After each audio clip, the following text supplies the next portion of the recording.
ബലമല്ല നിന്ദയാണേ ഞങ്ങൾ ഇതുവരെ എത്തുവാ നീ മാത്രം യേശുവേ ഞങ്ങൾ ഇതുവരെ എത്തുവാ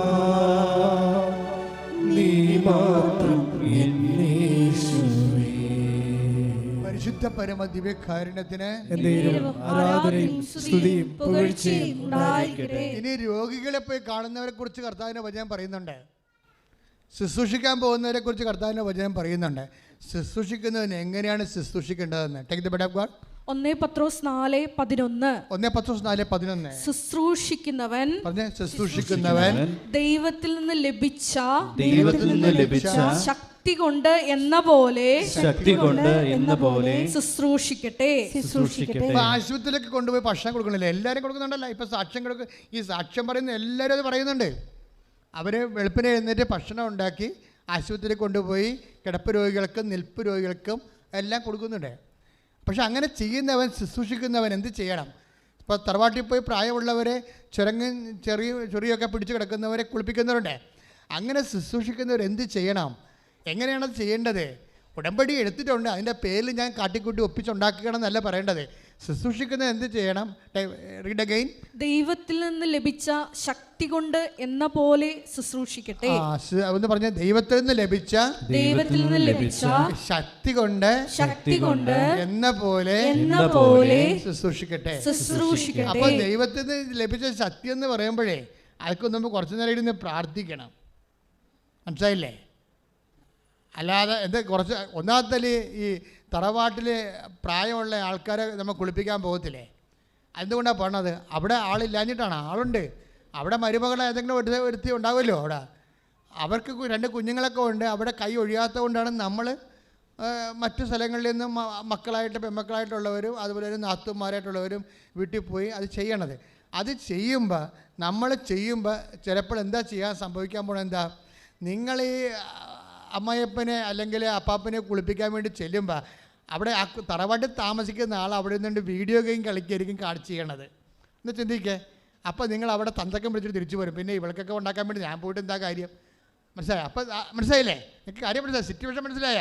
നിങ്ങൾ ഈ തറവാട്ടിലെ രോഗികളെ, കിടപ്പ് രോഗികളെ കണ്ട് കഴുകാനും കുളിപ്പിക്കാനും ചെല്ലുമ്പോൾ അതവിടെ ചെയ്യേണ്ട ആൾക്കാർ അവിടെ നിന്നിട്ട് വീഡിയോ ഗെയിം കാണുകയോ അല്ലെങ്കിൽ മൊബൈലിൽ കളിച്ചുകൊണ്ടിരിക്കുകയെന്ന് കാണുന്നത്. അപ്പോൾ സ്വാഭാവികമായിട്ട് നിങ്ങൾ ചെല്ലുമ്പോൾ തന്നെ അവർക്ക് ചെല്ലണ ഇഷ്ടമില്ല. കാര്യം എന്താണ്? അവരെ കൊച്ചാക്കാൻ വേണ്ടിയല്ലേ നിങ്ങൾ ചെല്ലണത്. തന്നെയല്ല, അവർ ചെയ്യണില്ലല്ലോ അത്. അപ്പോൾ 2 ശത്രുതയെ നിങ്ങൾക്ക് ലഭിക്കാൻ കാരണം. അപ്പോൾ ഈ കാശ് കൊടുത്ത് കടിക്കണ പട്ടണം മേടിക്കാനുണ്ടാ, പക്ഷെ മേടിക്കേണ്ടി വരും. കർത്താവിന് വേണ്ടി നിങ്ങൾ ചെയ്യേണ്ടി വരും. അതുകൊണ്ടാണ് പറയണത്, ശുശ്രൂഷിക്കുന്നവൻ ദൈവത്തിൽ നിന്ന് ശക്തി ലഭിച്ചില്ലെങ്കിൽ ശുശ്രൂഷിക്കാൻ പറ്റത്തില്ല. കാര്യം ശുശ്രൂഷയുടെ പിശാച്, എതിര് പിശാച് അവിടെ ഇരിപ്പുണ്ട്. അവൾ വീഡിയോ ഗെയിം കളിച്ചുകൊണ്ട് ഇരിപ്പുണ്ട്. അവിടെ എതിര് പിശാച് അവിടെ ഇരിപ്പുണ്ട്. അന്തിക്രിസ്തു ഇരിപ്പുണ്ട്. അന്തിക്രിസ്തു എന്ന് പറയണത് എന്താണ്? ക്രിസ്തുവിനെതിരെ വരുന്ന എല്ലാം അന്തിക്രിസ്തുവാണ്. ക്ലിയർ അല്ലേ? അവസാന കാലങ്ങൾ വരുന്ന കക്ഷിയല്ല. അതായത് ക്രിസ്തുവിൻ്റെ അരൂപിക്കെതിരെ വരുന്ന ആരായാലും അന്തിക്രിസ്തുവാണ്. അന്തിക്രിസ്തു ലോകത്ത് നേരത്തെ ഉണ്ടെന്ന് പറഞ്ഞിട്ടുണ്ട്. പിന്നെ നമുക്ക് എന്തുകൊണ്ട് പ്രതീക്ഷിച്ചുകൂടാ? ചിലപ്പോൾ നിൻ്റെ നാത്തൂനായിരിക്കും, ചിലപ്പോൾ നിൻ്റെ മരുമകളായിരിക്കും, അമ്മായിയമ്മയൊക്കെ അയൽവാസിയായിരിക്കും, പക്ഷേ കക്ഷി അന്തിക്രിസ്തു ആയിരിക്കും. Take the bed of God. അന്തിക്രിസ്തു. 1 യോഹന്നാൻ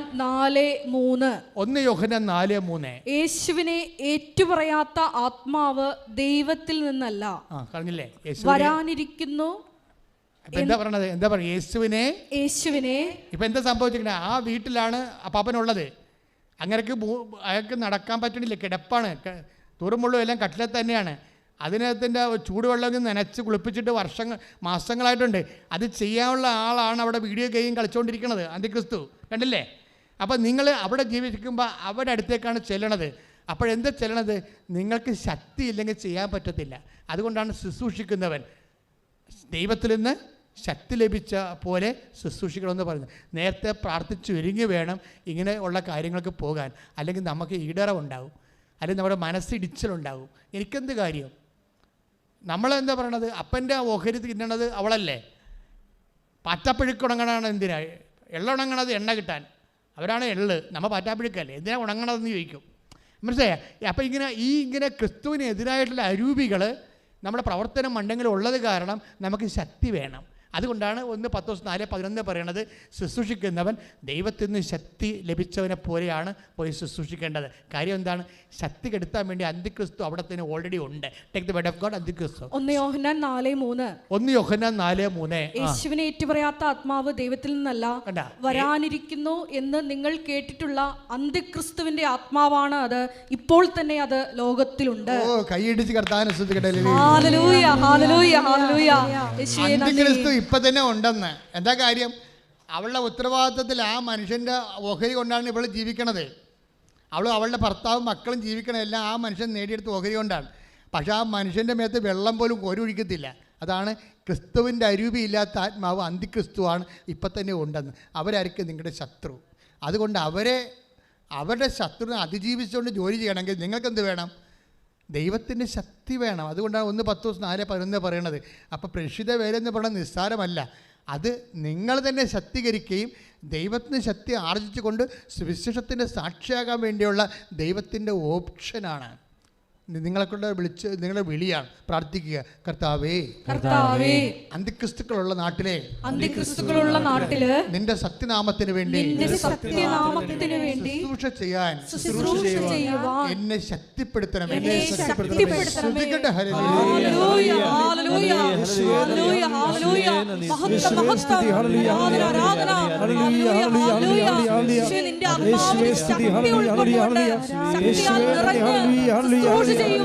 ഉടമ്പടി എടുത്തിട്ടുള്ള മക്കളെ അഭിഷേകം ചെയ്യണമേ എന്ന് പ്രാർത്ഥിക്കുന്നു.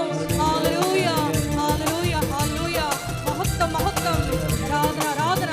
ഹല്ലേലൂയ. യേശുനാമമെന്റെ ആശ്രയം, ആശ്രയറ്റ നേരമെന്റെ ആശ്വാസം, നിൻ വചനമായി തോന്നുന്നേ, എന്റെ വേദനകൾ സൗഖ്യമാക്കണേ. യേശുനാമമെന്റെ ആശ്രയം, ആശ്രയറ്റ നേരമെന്റെ ആശ്വാസം, നിൻ വചനമായി തോന്നുന്നേ, എന്റെ വേദനകൾ സൗഖ്യമാക്കണേ. കുളക്കരയിലെ രോഗിമോൾ ഞാൻ തളർന്നവനാകുമോ, നിന്റെ കരുണ തേടുന്നു വൈകല്ലേ എന്റെ മോചക. കുളക്കരയിലെ രോഗിമോൾ ഞാൻ തളർന്നവനാകുന്നു, നിന്റെ കരുണ തേടുന്നു വൈകല്ലേ എന്റെ മോചക. പരിശുദ്ധ പരമ ദിവ്യകാരുണ്യത്തിന് ഇത്ര അന്തിക്രിസ്തുവിൻ്റെ അവതാരങ്ങളുള്ള സ്ഥലത്താണ് നമ്മൾ ക്രിസ്തുവിന് സാക്ഷ്യം വഹിക്കേണ്ടി വരുന്നത്. അത് കുടുംബങ്ങളിലായാലും ആശുപത്രിയിലായാലും എല്ലായിടത്തും അന്തിക്രിസ്തുവിനെ കാണാൻ പറ്റും. അപ്പോൾ സ്വാഭാവികമായിട്ട് നമുക്കുണ്ടാകാൻ പറ്റണത് എന്താണ്? മുറുമുറുപ്പുണ്ടാകും ഓരോ തരത്തിൽ. അങ്ങനെയുള്ള മുറുമുറുപ്പുണ്ടാകുമ്പോഴേ നിങ്ങളുടെ ചൈതന്യം നിങ്ങൾ കെടുത്തിക്കളയും. അത് ബൈബിൾ എന്താ പറയണത്? ആരുമായിട്ട് കമ്പയർ ചെയ്യരുത്, ഇങ്ങനെയുള്ള ആൾക്കാർ കൈ കൊടുക്കാൻ പോകരുത്, അതിൻ്റെ പേര് അവരുമായിട്ട് മുറുമുറുപ്പ് ഉണ്ടാക്കരുത്. ഫിലിപ്പിയർ 2:14-15. Take the word of God. ഫിലിപ്പിയർ 2:14. ശ്രുതികട്ടെ. Hallelujah, hallelujah, hallelujah, hallelujah. ഫിലിപ്പി 2:14. എല്ലാ കാര്യങ്ങളും മുറുമുറുപ്പും തർക്കവും കൂടാതെ ചെയ്യുവിൻ. ഈ കക്ഷികളൊക്കെ ഉണ്ടെങ്കിൽ സ്വാഭാവികമായിട്ട് എന്താ സംഭവിക്കണത്? മുറുമുറുപ്പുണ്ടാകും. ഒന്നുമില്ലെങ്കിൽ അവരെങ്കിലും പറയും, പിശാച് വന്നിട്ടുണ്ടെന്ന് അവർ പറയും. നമ്മളെ കാണുമ്പോൾ നമ്മൾ പഠിക്കേട്ട് നമ്മുടെ നിഴൽ കാണുമ്പോൾ തരും, പിശാച് ഇറങ്ങിയിട്ടുണ്ടോ, എന്തുവല്ല കുഴപ്പമുണ്ടെന്ന് ചോദിക്കും. അവർ നമ്മൾ വിളിക്കും. അപ്പോൾ തന്നെ അപ്പോൾ പിന്നെ നിങ്ങൾ എന്തെങ്കിലും പറയാൻ സാധ്യത ഉള്ളതുകൊണ്ടാണ് നിങ്ങൾ ജാമ്യത്തിലെടുക്കണത്. ബൈബിള് നിങ്ങൾ എന്തെങ്കിലും പറയാൻ സാധ്യത ഉള്ളത് കൊണ്ടാണ് പറയണത്. അങ്ങനെ പറഞ്ഞാൽ ഈ കൃപ പോകും. അതുകൊണ്ട് ഫിലിപ്പിയർ 2:14 ഒന്ന് വായിച്ചേ. എല്ലാ കാര്യങ്ങളും പറഞ്ഞ എല്ലാ കാര്യങ്ങളും മുറുമുറുപ്പും തർക്കവും കൂടാതെ ചെയ്യുവിൻ. എന്താ തർക്കം എന്ന് പറഞ്ഞാൽ എന്താണ്? അവർ ചെയ്യേണ്ട ജോലിയല്ലേ നിങ്ങൾ ചെയ്യാൻ പോണത്? ആ വീട്ടിലെ ഈ കിടപ്പ് രോഗിയുടെ ആസ്തി മുഴുവനും കൈകാര്യം ചെയ്യണത് എന്താണ്? അവരാണ്. അപ്പോൾ സ്വാഭാവികമായിട്ട് നിങ്ങളുടെ ഉള്ളിൽ തർക്കം ഉണ്ടാകും. അവരല്ലേ ഇത് കൈകാര്യം ചെയ്യണത്, നമുക്കെന്ത് കാര്യമൊക്കെ ചെയ്യാൻ എന്ന് നമുക്ക് തോന്നും. നാട്ടുകാരെ കുളിപ്പിച്ചാൽ ഈ പണ്ടാരത്ത് കുളിപ്പിക്കേണ്ട കാര്യം എനിക്കില്ലെന്ന് പറയും. അതാണ് തർക്കം. മനസ്സിലായില്ലേ? അതുകൊണ്ട് സ്വാഭാവിക മാനുഷികമായിട്ട് ഇങ്ങനെ തോന്നാൻ സാധ്യതയുള്ളതുകൊണ്ടാണ് നിങ്ങൾ വചനം ജാമ്യത്തിലെടുക്കുന്നത്. എന്താ പറയണത്? ഫിലിപ്പിയർ 2:14 ഇതൊന്ന് വായിച്ചേ. എല്ലാ കാര്യങ്ങളും പറഞ്ഞേ, എല്ലാ കാര്യങ്ങളും മുറുമുറുപ്പും തർക്കവും കൂടാതെ ചെയ്യുവിൻ. അടുത്ത വായിച്ചേ. അങ്ങനെ നിങ്ങൾ നിർദോഷരും നിഷ്കളങ്കരുമായി തീർന്ന് വഴിപിഴച്ചതും വക്രതയുള്ളതുമായ തലമുറയുടെ ഇടയിൽ കുറ്റമറ്റ ദൈവമക്കളാവട്ടെ. അവരുടെ മധ്യേ ലോകത്തിൽ നിങ്ങൾ വെളിച്ചമായി പ്രകാശിക്കുകയും ചെയ്യട്ടെ. ഇവരുടെ മധ്യയാണ് ഇവർ പറഞ്ഞ ഇവർ ഇരുട്ടാണെന്നാണ് മജോൻ പറയണത്. ഈ ടൈപ്പ് പാർട്ടിക്കാർ ബേസിക്കായിട്ട് എന്താണ്? ഇരുട്ടാണ്. ഇവിടെ മധ്യ നമ്മളെന്താണ്? മറ്റൊരു ഇരുട്ടായിട്ട് മാറരുത്. നിങ്ങൾ മത്സരമായിട്ട് പോയി കഴിഞ്ഞാൽ അവരെക്കാൾ വലിയ ഇരുട്ടായിട്ട് നിങ്ങൾ മാറും.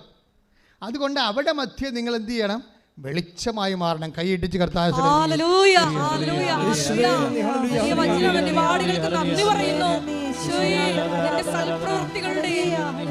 പ്രവൃത്തികളുടെ വെളിച്ചമായി ഞങ്ങളുടെ മറ്റുള്ളവരുടെ മുമ്പിൽ പ്രകാശിക്കുവാൻ അഭിഷേകം ചെയ്യണമേ.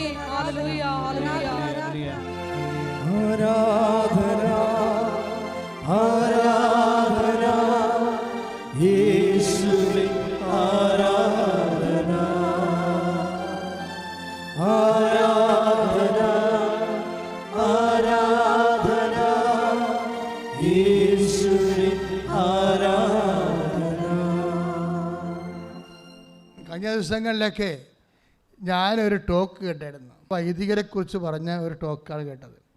അപ്പം അത് വലിയ ആഘോഷമായിട്ട് കെട്ടിടുന്നിച്ചാണ് ആ പറഞ്ഞ കക്ഷി പറഞ്ഞത്. അപ്പോൾ വൈദികൻ ബേസിക്കായിട്ട് ഒരു മനുഷ്യനായിരിക്കണമെന്ന്. എന്തൊരു മണ്ണാങ്കട്ട വർത്താനാണ് പറഞ്ഞിരിക്കണത്. പിണ്ണാക്കാണ്. എന്താ സംഭവിച്ചിട്ടുണ്ട്? ഒരു വൈദികൻ എന്നല്ല, ഒരു വിശ്വാസി ബേസിക്കായിട്ട് ക്രിസ്തു ആയിരിക്കണം. മനസ്സിലായില്ലേ? ഇങ്ങനെയാണ് ക്രിസ്തു ആകുന്നത്. സ്നേഹത്താൽ പ്രവർത്തന നിരതമായ വിശ്വാസം ഈ അന്തിക്രിസ്തുക്കളുടെ മുമ്പിൽ, ഇരുട്ടിൻ്റെ മുമ്പിൽ വെളിച്ചമായി പ്രഘോഷിക്കുമ്പോൾ you will be a Christ. ഉടമ്പടി നിങ്ങളെ ക്രിസ്തുവാക്കും. കൈയിടിച്ച് കർത്താവ്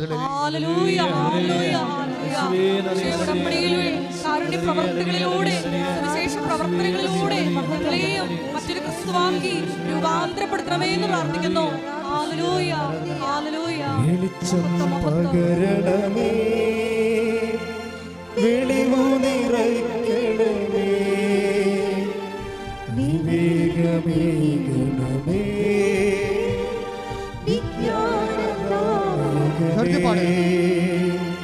വെളിച്ചം പകരണമേ, വെളിവു നിറയ്ക്കണമേ, വിവേകമേകണമേ, നിത്യാനന്ദായകനേ. അപ്പോൾ ഉടമ്പടി ജീവിതത്തിലൂടെ നിങ്ങളെ ദൈവം ക്രിസ്തുവിലേക്ക് രൂപാന്തരപ്പെടുത്തിക്കൊണ്ടിരിക്കുകയാണ്. നിങ്ങൾക്കറിയണം, 90 ദിവസത്തിലൂടെ സംഭവിക്കുന്ന മഹാ അത്ഭുതമാണിത്. പണ്ട് ഒരു ധ്യാനം കൂടുമ്പോൾ എത്രയോ കാലം കാത്തിരിക്കണം ഒരു മനുഷ്യൻ ചേഞ്ച് ചെയ്ത് സൽപ്രവർത്തികളിലേക്ക് വരണമെങ്കിൽ. പ്രാരംഭ ധ്യാനം, വളർച്ചാ ധ്യാനം, ആന്തരിക സൗഖ്യ ധ്യാനം, പ്രാർത്ഥനാനുഭവ ധ്യാനം, വരദാനങ്ങളുടെ ധ്യാനം കഴിയുമ്പോഴാണ് എവിടെയെങ്കിലും എത്തണത്. ഇങ്ങനെയല്ല. ഇന്ന് സത്യസന്ധമായിട്ട് 90 ദിവസം ഉടമ്പടിയുടെ ആധ്യാത്മികമായ അരൂപി ഉൾക്കൊണ്ടുകൊണ്ട് നീ ക്രിസ്തുവിന് വേണ്ടി പോരാടുമ്പോൾ നീ ഓട്ടോമാറ്റിക്കായിട്ട് അന്തിക്രിസ്തു സൃഷ്ടിക്കുന്ന ഇരുട്ടിനെതിരെ ക്രിസ്തുവാകുന്ന പ്രകാശവാഹകനായിട്ട് നീ മാറുന്നു. ശ്രുതിക്കട്ടെ.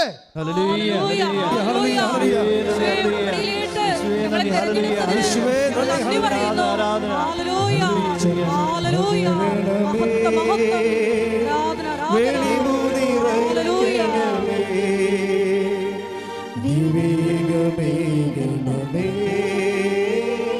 വിജ്ഞാനദായകനേ, വെളിച്ചം പകരണമേ, വെളിവു നിറയ്ക്കണമേ, വിവേകമേകണമേ, വിജ്ഞാനദായകനേ. എല്ലാവരും എഴുന്നേൽക്കുക. നമുക്ക് സന്തോഷത്തോടെ രോഗസൗഖ്യ പ്രാർത്ഥനയിലേക്ക് പ്രവേശിക്കാം. ക്രിസ്തു നിറഞ്ഞു നിൽക്കുന്ന ഒരു അന്തരീക്ഷമാണ്. കർത്താവ് ഇത്രയും നേരം നമ്മളോട് സംസാരിച്ചതിന് നന്ദി പറയണം. നിങ്ങളുടെ ആന്തരികതയെ കഴുകി വിശുദ്ധീകരിച്ച് കർത്താവ് നിങ്ങളെ ശക്തിപ്പെടുത്തുകയാണ്. സ്തുതിക്കട്ടെ മക്കളെ, സ്തുതിക്കട്ടെ. ഹല്ലേലൂയ. യേശുവേ നന്ദി, യേശുവേ നന്ദി. Hallelujah, hallelujah, hallelujah. ആരാധന, വചനത്താൽ ധന്യരാക്കിയതിനെ ഓർത്ത് ഞങ്ങൾ നന്ദി പറയുന്നു. Hallelujah, hallelujah. മഹത്വം, മഹത്വം. ഞങ്ങളെ വിശദീകരിക്കുന്നതിനെ ഓർത്ത് നന്ദി പറയുന്നു. Hallelujah, hallelujah. യേശുവേ നന്ദി, യേശുവേ ആരാധന. Hallelujah, hallelujah. മഹത്വം, മഹത്വം. ആരാധന, ആരാധന. Hallelujah, hallelujah. യേശുവേ നന്ദി, യേശുവേ ആരാധന. എൻ്റെ പ്രിയപ്പെട്ടവരെ, രോഗികളെ പ്രാർത്ഥിക്കുന്ന സമയമാണ്. ഓൺലൈനിൽ പ്രാർത്ഥിക്കുന്നവരായാലും ശരി, ഈ ധ്യാനം സാധാരണ കൂടുന്നത് ഏറ്റവും കുറഞ്ഞത് 2.5 ലക്ഷം ആൾക്കാരാണ് നമുക്ക് ഒരാഴ്ചയിൽ ഈ ധ്യാനം കൂടുന്നത്. അവരെ എല്ലാവരെയും ഞാൻ മനസ്സിൽ കണ്ടുകൊണ്ടാണ് ഇപ്പോൾ പ്രാർത്ഥിക്കുന്നത്. നിങ്ങളിൽ ഉദര രോഗികളെ ഉദരത്തിൽ കൈവച്ചുകൊണ്ട് ഇപ്പോഴേ വിശ്വാസ പ്രമാണം ചെല്ലേണ്ടതാണ്. കർത്താവ് നിങ്ങളുടെ കൈകളെ തന്നെ അവിടുത്തെ കൈകളൊക്കെ മാറ്റിക്കൊണ്ട് കർത്താവ് നിങ്ങളെ ശക്തിപ്പെടുത്തും. ഉദര രോഗികളെന്ന് ഞാൻ ഉദ്ദേശിക്കുന്ന കുറേ കാര്യങ്ങളുണ്ട്. ബ്ലീഡിങ് മാറാത്തവരെ, പീരീഡ്സ് ദിവസങ്ങളോളം നീണ്ടു നിൽക്കുന്നവരെ, കുടലിൽ കുരുക്കളുള്ളവർ, അൾസർ രോഗികൾ, ഗർഭാശയ രോഗികൾ, ഗർഭാശയത്തിൽ സിസ്റ്റുള്ളവർ, സാധാരണഗതിയിൽ ഈ ട്യൂബിൽ പ്രഗ്നൻസി ആകുന്നവർ, അതുപോലെ ഗർഭപാത്രം ഇടിവ് തട്ടിയവർ, അങ്ങനെ എല്ലാവരെയും, അരിസസ് രോഗികൾ, അൾസർ രോഗികൾ, പിസ്റ്റുല രോഗികൾ, PCOD രോഗികൾ എല്ലാവരെയും ഇപ്പോൾ ഓർക്കുകയാണ്. എല്ലാവർക്കും വേണ്ടി പ്രാർത്ഥിക്കുകയാണ്. കർത്താവ് മഴ പോലെ തന്നെ തിരുരക്തം തളിച്ചുകൊണ്ട് നിങ്ങളെ സുഖപ്പെടുത്തുന്ന വിശുദ്ധമായ നിമിഷങ്ങൾക്ക് സ്തുതിക്കട്ടെ. ഹല്ലേലൂയ. കർത്താവേ, നിന്റെ വിശുദ്ധ രക്തത്താൽ അങ്ങയുടെ മക്കളെ അഭിഷേകം ചെയ്യണമേ എന്ന് പ്രാർത്ഥിക്കുന്ന കർത്താവെ, അവരുടെ കൈകളിൽ കർത്താവെ നിന്റെ വിശുദ്ധ തൈലം പരട്ടണമേ. നിന്റെ തിരുമുറുമാർന്ന വലത് കരത്താൽ മക്കളെ സ്പർശിക്കണമേ. എൻ്റെ കർത്താവിൻ്റെ ഉന്നതമായ നാമത്തിൽ സഭയുടെ അധികാരത്തിൽ കുരിശടയാളത്തിൽ ദിവശക്തിയാൽ നിന്റെ മാരക രോഗങ്ങൾ തീരാവേത്തികൾ 36 വർഷം ഞാൻ അർപ്പിച്ച കൃപാനുടെ യോഗ്യതയാണ്. കൃപാസം അൾത്താറെ ജീവനോടെ പ്രത്യക്ഷപ്പെട്ട മാതാവിൻ്റെ മാധ്യസ്ഥത്തിലെ മാരക രോഗങ്ങൾ തീരാവേദികൾ ഈ നിമിഷം യേശു നാമത്തിൽ മാറിപ്പോകട്ടെ. ശ്രദ്ധിക്കട്ടെ.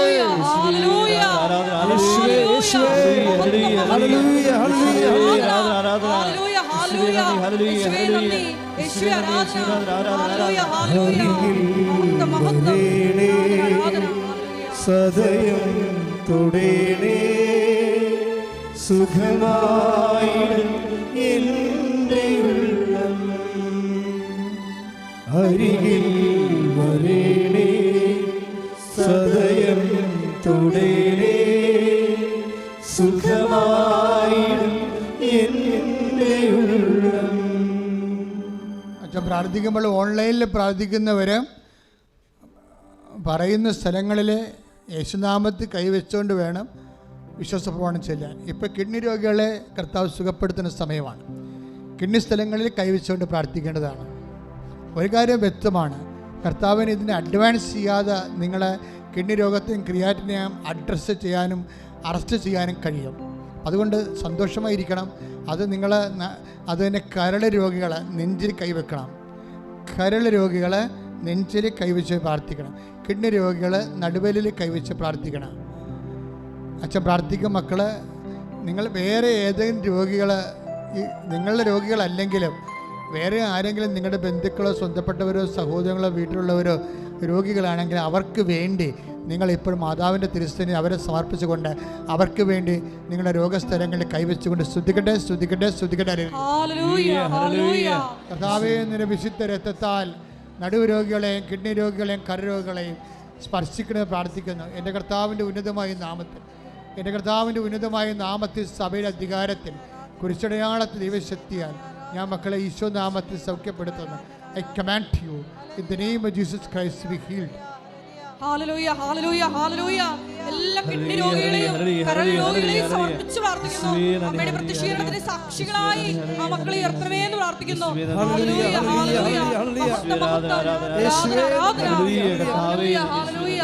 യേശുവേ നന്ദി, യേശുവേ ആരാധന. അരികിൽ വരേണേ സദയം തുടേണേ സുഖമായിടും എൻ്റെ ഉള്ളം അരികിൽ വരേണേ സദയം തുടേണേ സുഖമായിടും എൻ്റെ ഉള്ളം. പരിശുദ്ധ പരമദിവ്യകാരുണ്യത്തിന് നേരവും ആരാധനയും സ്തുതിയും പുകഴ്ചയും ഉണ്ടായിരിക്കട്ടെ. എൻ്റെ മക്കളെ, ശിരസിൻ്റെ വേദന, തലയിൽ വെള്ളക്കെട്ട്, അതുപോലെ തന്നെ സ്ട്രോക്കുള്ളവർ, നിങ്ങൾക്ക് സ്ട്രോക്ക് ഇല്ലെങ്കിലും സ്ട്രോക്കുള്ളവർ വീട്ടിലുണ്ട്. ഇവിടെ മൊബൈലും കൊണ്ടുവരെ ആൾക്കാർ വന്ന് പ്രാർത്ഥിക്കുന്നതാണ്. അപ്പം അങ്ങനെ ഉണ്ടെങ്കിൽ അവരെ ഓർത്തിട്ട് നിങ്ങളുടെ ശിരസ് കൈവച്ച് പ്രാർത്ഥിക്കണം. ENT ആയിട്ടുള്ള രോഗങ്ങളുള്ളവരാണ് തലയിൽ കൈവച്ച് പ്രാർത്ഥിക്കേണ്ടത്. അവ തൊണ്ടയ്ക്ക് മുഴയുള്ളവർ, തൈറോയിഡ്, ടോൺസൈറ്റ്, സ്പോണ്ടിലോസിസ് രോഗങ്ങളുള്ളവർ കഴുത്തിന് കൈവച്ച് പ്രാർത്ഥിക്കേണ്ടതാണ്. ശ്വാസകോശ രോഗികളെ, ഹൃദയത്തിന് വാൽവിന് ശേഷിക്കുറവുള്ളവരെ നെഞ്ചിൽ കൈവച്ച് പ്രാർത്ഥിക്കേണ്ടതാണ്. ഹൃദയത്തിൽ ബ്ലോക്കുള്ളവർ, തലയ്ക്ക് സ്ട്രോക്കുള്ളവർ എല്ലാം ഈ സമയത്ത് തൊട്ട് പ്രാർത്ഥിക്കട്ടെ. എൻ്റെ മക്കൾ വിശ്വാസപ്രമാണം ചൊല്ലിയോ സ്തുതിച്ചോ പ്രാർത്ഥിക്കട്ടെ. സ്തുതിക്കട്ടെ. ഹല്ലേലൂയ. Hallelujah, hallelujah, hallelujah. കർത്താവ് ഒന്നും സാധ്യമില്ലാത്തവനെ, കർത്താവ് എല്ലാ മക്കളെയും സമർപ്പിച്ച് പ്രാർത്ഥിക്കുന്ന കർത്താവെ, ശ്വാസകോശ പ്രാർത്ഥിക്കുന്നു, സ്ട്രോക്കുള്ളവരെ, ഹൃദയത്തിന് ബ്ലോക്കുള്ളവരെ സംബന്ധിച്ച് പ്രാർത്ഥിക്കുന്നു, ഷുഗർ രോഗികളെ, പ്രഷർ രോഗികളെ, കർത്താവിൻ്റെ വിശുദ്ധമായ രക്തം മക്കൾക്ക് തളിക്കപ്പെടട്ടെ എന്ന് പ്രാർത്ഥിക്കുന്നു. ആന്തരിക അവയവങ്ങൾക്ക് കേടുപാടുകളുള്ളവരെ യേശുക്രിസ്തു ഉന്നതമായ നാമത്തിൽ സഭയുടെ അധികാരത്തെക്കുറിച്ച് അടയാളത്തിൽ ദൈവസത്യ സൗഖ്യമാകട്ടെ. ശ്രദ്ധിക്കട്ടെ.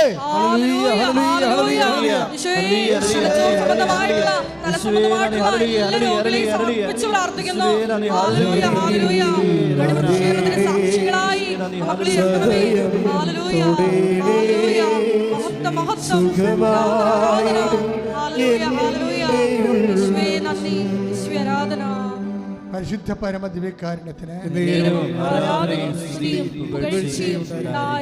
മക്കളെ, പാൻക്രിയാസ് രോഗികള്, ഷുഗർ രോഗികള്, അതുപോലെ തന്നെ ആന്തരിക അവയവങ്ങൾക്ക് കേടുപാടുകളുള്ളവർ, ഓപ്പറേഷൻ നിശ്ചയിച്ചിരിക്കുന്നവർ, അവന് വാതരോഗികൾ, എപ്പിലിപ്സി രോഗികൾ, ഫിക്സ് വരുന്നവർ, ഓട്ടിസം രോഗികൾ, അവിടെ കുഞ്ഞുങ്ങൾക്ക് വേണ്ടി നിങ്ങൾ സർവാംഗം കൈകൾ വെച്ച്, കൈകളെ പിണച്ച് ഹോൾ ബോഡി പരിശുദ്ധ അമ്മയുടെ മാധ്യസ്ഥത്തിൽ ഈശോയ്ക്ക് സമർപ്പിച്ചുകൊണ്ട് സൗഖ്യത്തിനായി സ്തുതിക്കട്ടെ. കർത്താവിൻ്റെ ഉന്നതമായ നാമത്തിൽ സഭയുടെ അധികാരത്തെക്കുറിച്ച് അടയാളത്തിൽ 36 വർഷം ഞാൻ അർപ്പിച്ച കൃപാന്റെ യുഗതയാണ്. കൃപാസ്ഥാനത്താറ് ജീവനോടെ പ്രത്യക്ഷപ്പെട്ട മാതാവിൻ്റെ മാധ്യസ്ഥത്തിലെ പിതാവിൻ്റെയും പുത്രൻ്റെയും പരിശുദ്ധാത്മ നാമത്തിൽ നിങ്ങൾ സൗഖ്യം പ്രാപിക്കട്ടെ. I command you in the name of Jesus Christ to be healed.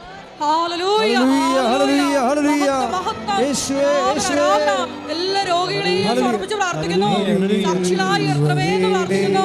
ഈശോയെ സ്പർശിക്കണമേ എന്ന് പ്രാർത്ഥിക്കുന്നു. Hallelujah, hallelujah. മഹത്വം, സുഖമായി ഹല്ലേലൂയ, ഹല്ലേലൂയ. നന്ദി. Praise the Lord. Praise the Lord. മക്കളെ, ഇനി പ്രാർത്ഥിക്കാൻ പോകുന്നത് ഭൗതിക ജീവിതത്തിൻ്റെ സമ്മർദ്ദങ്ങളിലും പ്രതികൂലമായ ജീവിത സാഹചര്യങ്ങളും തടസ്സങ്ങൾ, ദോഷങ്ങൾ കിടക്കുന്നവരുടെ വിടുതലിന് വേണ്ടിയാണ് പ്രാർത്ഥിക്കുന്നത്. ഇത് നിങ്ങൾ കാത്തിരുന്ന ഒരു പ്രാർത്ഥനയാണ്. ഇതിലെല്ലാ വിഷയവും പെടും. നിങ്ങൾക്കറിയാം, മാതാവ് സമയഘടികാരം നെഞ്ചിൽ ചാർത്തി 2004 പ്രത്യക്ഷപ്പെടുമ്പോൾ ദുരന്തമുണ്ടാകാൻ പോകുന്ന പ്രാർത്ഥിക്കണമെന്നാണ് പറഞ്ഞത്. അതിൽ ജീവിതത്തിൻ്റെ എല്ലാ ദുരന്തങ്ങളും പെടുന്നുണ്ട്. അതാണ് ഈ സാക്ഷ്യങ്ങൾ കേൾക്കുമ്പോൾ മനസ്സിലാകും. എല്ലാം അമ്മ റെസ്പോണ്ട് ചെയ്യുന്നത് കാണാം. അതുകൊണ്ട് തന്നെ ജോലിയില്ലാത്തവർ, ജോലി തടസ്സം കിടക്കുന്നവർ, വിസ ലഭിക്കാത്തവർ, ഓഫർ ലെറ്റർ പോലും ലഭിക്കാത്തവർ, ഓഫർ ലെറ്റർ ലഭിച്ചവർക്ക് അക്കോമഡേഷൻ കിട്ടാത്തവർ, ഓഫർ ലെറ്റർ ലഭിച്ചവർക്ക് പരീക്ഷ പാസ്സാകാത്തവർ, പല പ്രാവശ്യവും തോറ്റുപോയവർ, IELTS, MOH, HAD, OET, അതുപോലുള്ള PT എക്സാംസ്, പ്രൊഫഷണൽ എക്സാം, മത്സര പരീക്ഷകൾ, PSC, അങ്ങനെയുള്ള എല്ലാ പരീക്ഷകളെയും അവിടെ അനുകൂലമായ റിസൾട്ടിന് വേണ്ടി കൊതിച്ച് പ്രാർത്ഥിക്കുന്നവരെ, കണ്ണീരോടെ പ്രാർത്ഥിക്കുന്നവരെ, അവരെല്ലാം ഇപ്പോൾ ഓർത്ത് പ്രാർത്ഥിക്കാൻ പോകുന്നത്. ജപ്തി നടപടി നേരിടാൻ പോകുന്നവരെ, മരിയൻ അറ്റാച്ച്മെൻ്റ് എന്ന് പറഞ്ഞ പ്രാർത്ഥനയുണ്ട്. അതാണ് ജപ്തി നടപടിക്കെതിരെ ഉള്ളത്. നിങ്ങളുടെ പുരയിടം, വസ്തുവകൾ, സാർവജനിക വസ്തുക്കൾ അമ്മയുടെ സംരക്ഷണത്തിൽ സമർപ്പിച്ചുകൊണ്ടുള്ള സമർപ്പണ പ്രാർത്ഥനയാണ് മരിയൻ അറ്റാച്ച്മെൻ്റ് എന്ന് പറയുന്നത്. ജപ്തിക്കാർ വരുമ്പോൾ ഞാൻ ആ പ്രാർത്ഥനയാണ് പ്രാർത്ഥിക്കുന്നത്. അതൊക്കെ ഇനിയുള്ള കാലങ്ങൾ ഇതുപോലെ നരകം പിടിച്ചൊരു കാലമാണെന്ന് കോവിഡിന് മുമ്പ് തന്നെ അമ്മ സൂചന നൽകിയായിരുന്നു. എത്രയോ മുമ്പേ നമ്മളോട് പറഞ്ഞു ദുരന്തം ഉണ്ടാകാൻ പോണ പ്രാർത്ഥിക്കണമെന്ന്. ദുരന്തം വന്നിട്ട് അഭയാർത്ഥികളെപ്പോലെ വീടും കൂടും വിറ്റ് ജനങ്ങൾ നാട് വിട്ടു പോയിക്കൊണ്ടിരിക്കുകയല്ലേ. നിങ്ങൾക്ക് തോന്നുന്നത് ജോലി തേടിപ്പോവുകയാണെന്ന്. അവിടെ പോകുന്നവർക്കെല്ലാം സുഖമാണെന്നാണ് നിങ്ങൾ ധരിക്കണത്. അവരോട് ചോദിക്കണം വിഷയം അറിയണമെന്നുണ്ടെങ്കിൽ. അവർക്ക് സ്വന്തം ജീവിച്ച നാടും വിട്ട് നഷ്ടപ്പെട്ടു. അവിടെ തന്നെയാണെങ്കിൽ അവർക്ക് ജീവിക്കാൻ അവർ കാലാവസ്ഥയോട് വരെ പൊരുതേണ്ട ഒരവസ്ഥയാണ്. അപ്പം അങ്ങനെയുള്ള എല്ലാ സ്ഥലങ്ങളിലും വേദനിക്കുന്ന ഓരോരോ രാജ്യങ്ങളിൽ വേദനിക്കുന്ന നമ്മൾ മക്കളുണ്ട്. അവർക്ക് വാടക വീട്ടിൽ ഇപ്പോഴും താമസിക്കുന്നവർ, വീട് കിട്ടാത്തവർ, വീട് വാങ്ങിക്കാൻ നിവൃത്തിയില്ലാത്തവർ, അവരെല്ലാവരും ഇപ്പം നമ്മൾ ഓർക്കുകയാണ്. നാട്ടിൽ തന്നെ വീടില്ലാത്ത എത്രയോ പേരാണ് ഓരോ ദിവസം കൃപാസനത്തിൽ വരണത്. അപ്പോൾ ഞാൻ ചോദിക്കും സ്ഥലമുണ്ടെന്ന് ചോദിക്കും. അപ്പോൾ സ്ഥലമില്ലെന്നും അവർ പറയും. 10-18 വർഷമായിട്ട് വീട് സ്ഥലവുമില്ലാതെ ഇവിടെ ഈ രാജ്യത്ത് താമസിക്കണവർ. അപ്പം അങ്ങനെ എന്തെല്ലാം തരത്തിലാണ് അവർ ജീവിക്കണത്. അപ്പം അങ്ങനെയുള്ള സ്ഥലങ്ങളിൽ നിന്ന് ഒഴിഞ്ഞു മാറിപ്പോകാൻ വേണ്ടി ആഗ്രഹിക്കുന്നവരുണ്ട്. ഇപ്പോഴും താമസിക്കുന്ന സ്ഥലങ്ങളിൽ നിന്ന് ഒഴിഞ്ഞു മാറിപ്പോകാൻ. അപ്പം നമ്മളവർക്ക് അവിടെ ആൾക്കാരൊക്കെ വിട്ടു പോകാൻ പോവുകയാണ്, ഇവിടെ സ്വാർത്ഥതയ്ക്ക് പോകാൻ പോകും. അങ്ങനെയല്ല, അവർക്കവിടെ ജീവിക്കാൻ പറ്റണില്ല. അതാണ് പ്രശ്നം. അവർക്കൊരു സമാധാനമില്ല അവിടെ താമസിച്ചിട്ട്. ഇപ്പോൾ എൻ്റെ അടുത്താണ് വന്ന് പറയണമെങ്കിൽ ഞാൻ 24 മണിക്കൂറിനുള്ളിൽ അവരുടെ നിന്ന് മാറാനുള്ള സമയം മാതാവിൻ്റെ തിരുസന്നിധിയിൽ ആ പ്രത്യേക പ്രാർത്ഥന ചൊല്ലി അവരെ സഹായിക്കും. ചിലരോട് പറയും മക്കൾ മാറണ്ട, ഈ സാഹചര്യം ഇപ്പോൾ മാറും, കുറച്ച് ഇപ്പോൾ മാറും, ഇത്തിരി വെയിറ്റ് ചെയ്യാൻ പറയും. മാറണമെന്ന് എൻ്റെ മനസ്സ് പറഞ്ഞവരോട് ഞാൻ പറയും മാറാൻ ഉടനെ അമ്മ സഹായിക്കും, നിങ്ങൾ വിഷമിക്കേണ്ടെന്ന് പറയും. അതെന്താ സംഭവിച്ചു കഴിഞ്ഞാൽ ഇതൊക്കെ ഒരു ആവശ്യമാണ്, മനുഷ്യന്മാരുടെ ആവശ്യമാണ്. സ്ഥലവും സമയവും ഒക്കെ ദൈവത്തിൻ്റെതല്ലേ. ഇപ്പോൾ ദൈവം ചൂണ്ടിക്കാണിക്കുന്ന സ്ഥലങ്ങളിലേക്ക് നമ്മൾ ഷിഫ്റ്റ് ചെയ്യുമ്പോഴായിരിക്കും ചിലപ്പോൾ നമ്മൾ അവിടെ നിന്ന് രക്ഷപ്പെട്ട് വരേണ്ടത്. അപ്പം അങ്ങനെ എന്തെങ്കിലുമൊക്കെ ആഗ്രഹമുണ്ട്, അങ്ങനെയുണ്ട്. ഇപ്പം പിന്നെ ജീവിക്കുന്ന ഇടക്ക് അവിടെ താമസിക്കുന്ന ആൾക്കാരെ പിടിക്കാതെ മനുഷ്യത്വമില്ലാതെയും സ്നേഹമില്ലാതെയും മാറുന്നവരുണ്ട്. അവിടെ കൂടെ ദൈവം ഉണ്ടാകത്തില്ല. അപ്പോൾ നിങ്ങൾ അത്രയും റിസ്ക് എടുക്കേണ്ട കാര്യമില്ല. പക്ഷേ നിങ്ങൾക്ക് ജീവിക്കാൻ പറ്റാത്ത അവസ്ഥ ഉണ്ടെങ്കിൽ തീർച്ചയായിട്ടും നിങ്ങൾ മാറണം. നിങ്ങൾ ചിലപ്പോൾ മറ്റുള്ളവർ ജീവിപ്പിക്കാത്ത പാർട്ടി ആയിരിക്കും, അങ്ങനെയാണെങ്കിൽ പണിയായിരിക്കും. അതെല്ലാം നിങ്ങൾ ചിന്തിക്കണം, മനസ്സിൽ ചിന്തിക്കണം. ക്രിസ്തുവിനെ പ്രവർത്തിക്കാൻ പറ്റുന്ന ഫോർമാറ്റായിട്ട് നിങ്ങൾ റീഫോർമാറ്റ് ചെയ്യാൻ വേണ്ടി പ്രത്യേകം ശ്രദ്ധിക്കണം. അപ്പോൾ ഈ വിഷയങ്ങളെല്ലാം ജോലി, വീട്, വിവാഹം, മക്കളുടെ പഠനം, അങ്ങനെയുള്ള എല്ലാ വിഷയവും, സാമ്പത്തികമായ കടങ്ങൾ, വിവാഹം നടക്കാത്ത അവസ്ഥ, മക്കളില്ലാത്ത അവസ്ഥ, അവരെല്ലാവരും കണ്ണീരോടെ കൈ ഉയർത്തിക്കൊണ്ട് കർത്താവ് തിരുസന്നിധിയിൽ മാതാവിൻ്റെ മധ്യസ്ഥത ഈശോയോട് പ്രാർത്ഥിക്കട്ടെ, സ്തുതിക്കട്ടെ. എൻ്റെ കർത്താവേ, ഞാൻ അങ്ങയുടെ മക്കൾക്ക് വേണ്ടി കണ്ണീരോടെ പ്രാർത്ഥിക്കുന്ന, ഇവിടെ കൈ ഉയർത്തുന്നവരും ഓൺലൈൻ കൈ ഉയർത്തി പ്രാർത്ഥിക്കുന്ന ഒരു കുഞ്ഞിനെ പോലും ഈ കൈവിട്ട് കളയിലെന്ന് പ്രാർത്ഥിക്കുന്നു. കർത്താവേ, നിന്റെ തിരുമുറുപാടുന്ന വലതുകരം, ആണിപ്പെടുന്ന അത്ഭുതകരം മക്കൾ പാർക്കുന്ന ഇടങ്ങളിലും താമസിക്കുന്ന ഇടങ്ങളിലും ജോലി ചെയ്യുന്ന ഇടങ്ങളിലും എവിടെയാണ് മക്കൾക്ക് ഓരോ തരത്തിലുള്ള പ്രയാസവും പ്രാരാബ്ദവും അനുഭവിക്കുന്നത് അവിടെയെല്ലാം ദൈവത്തിൻ്റെ കൃപ നിറഞ്ഞു നിൽക്കാൻ ഇടയാക്കണം പ്രാർത്ഥിക്കുന്നു. കർത്താവിൻ്റെ ഉന്നതമായ നാമത്തെ അമ്മയുടെ മാധ്യസ്ഥത്തെ സകല പുണ്യാളന്മാരെ സാക്ഷി നിർത്തിക്കൊണ്ട് കൃപാസന ആൾക്കാരെ ജീവനോടെ പ്രത്യക്ഷപ്പെട്ടുകൊണ്ട് ദുരന്തമുണ്ടാകാൻ കൊണ്ട് പ്രാർത്ഥിക്കണമെന്ന് പറഞ്ഞ മാതാവിൻ്റെ വാക്ക് ഉൾക്കൊണ്ടുകൊണ്ട് പ്രാർത്ഥിക്കുന്നു. എല്ലാ ദുരന്തങ്ങളും യേശു ക്രിസ്തുവിന്റെ നാമത്തിൽ പ്രാർത്ഥിക്കുന്ന മക്കളെന്ന് വിട്ടുമാറട്ടെ. ശ്രദ്ധിക്കട്ടെ.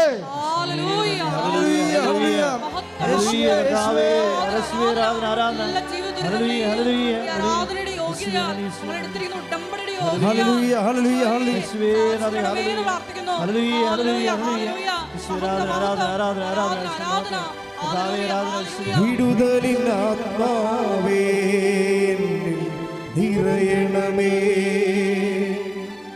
അഗ്നിതൻ അഭിഷേകമായി പടരണമേ. മുട്ടരിക്ക സമാപനാശീർവാദം. ഉടമ്പടിയിൽ വെച്ചിരിക്കുന്ന എല്ലാ വിഷയങ്ങളും പരിശുദ്ധമ്മയുടെ മധ്യസ്ഥയിൽ ഈ അൾത്താരയിൽ ഒരിക്കൽ കൂടി സമർപ്പിച്ചുകൊണ്ട് നമ്മുടെ ജീവിതത്തെ നൊമ്പരപ്പെടുത്തുന്ന, ഇപ്പോൾ നമ്മളെ പ്രത്യേകമായിട്ട് അലട്ടുന്ന എല്ലാ വിഷയങ്ങളും ദിവ്യകാരുണ്യ സന്നിധിയിൽ ഇറക്കി വെച്ചുകൊണ്ട് ശിരസ് നമിച്ച് നമുക്ക് ദിവ്യകാരുണ്യനാഥൻ്റെ ആശീർവാദം സ്വീകരിക്കാം.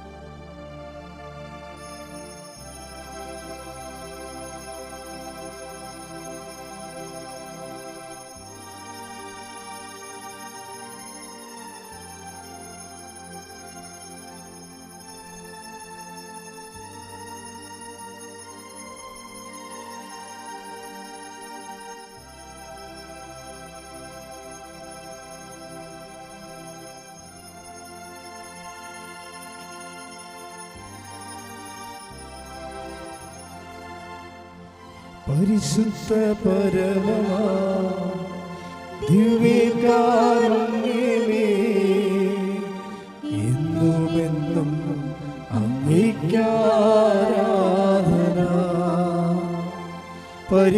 പരമമാ ദിവ്യകാരുണ്യമേ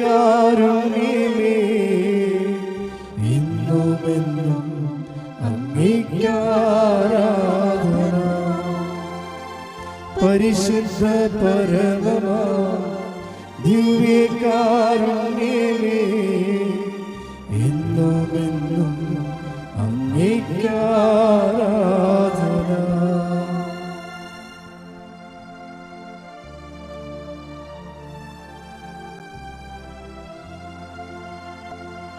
ആവേ ആവേ ആവേ